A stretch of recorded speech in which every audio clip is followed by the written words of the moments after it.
All right, let's talk about tree weaving. So I've got a tree weaving template, which is what I give the kids. It's got 2 notches at the bottom and 10 notches at the top. And I have them place that on top of their painted plate. You can go about having them painted any way you like. What I usually do is tie in a landscape lesson where we talk about values, and we always talk about background, middle ground, and foreground. It takes us one day to kind of basically paint the plate, and then we spend another day where we add little details to it, like flowers or sheep in the background, snow in this case. So that's 2 days of art class, and of course a discussion about the history of weaving.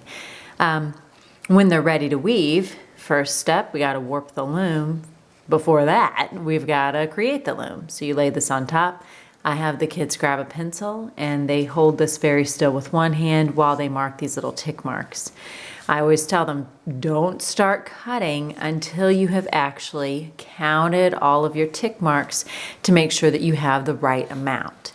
Once they've got them all cut, then we gather together on the floor with some yarn and we're ready to warp the loom. I usually walk them through it twice before I let them have at it. These are the same kids who've done circle loom weaving the previous year. And I tell them that this warping of this loom is much easier than when they did the warping of the circle loom weaving.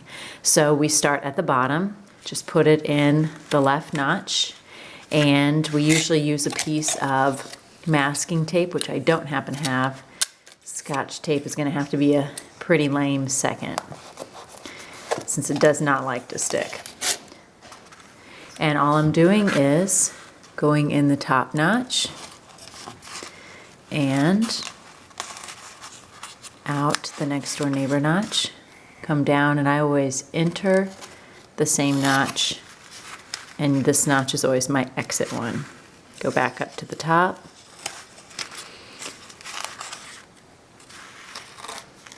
and out. And you can see this is pretty basic. I give them a string that's pretty long. Usually what I'll do is I'll go ahead and warp a loom and then unwarp it, and that's how I know what size. I'll use that kind of as my guide to know how long to make the yarn. If you're lucky enough to have a bunch of these bundles, then you can just have the kids warp it with a bundle, which would be ideal.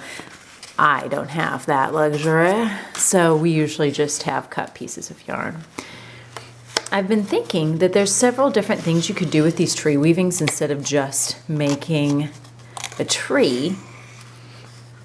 I was thinking that you could, when you're weaving, weave like how we were about to do for a tree, but instead of having it be a tree, it could be a peacock or a turkey for Thanksgiving, or even if you flipped it around this way and wove all the way up toward the top, bringing these two together, you could do an evergreen tree.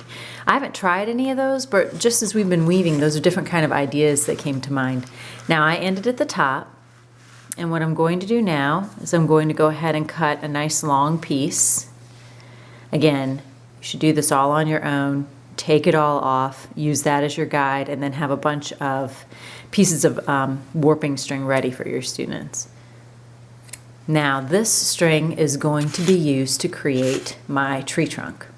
So all I'm doing is starting at the bottom, and I am just wrapping it around and around these bottom warp strings. I'm just going to pull that, and as you're wrapping it around and around, make sure to tell the kids that the strings need to be stacked one on top of the other, like my fingers.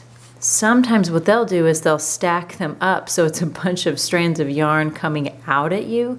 So instead of having a tree that has a taller trunk, they'll just have one that has a really big lump right there, which I don't know if that's the look you want to go for, a lumpy tree, but you never know. Kids be kind of cray-cray.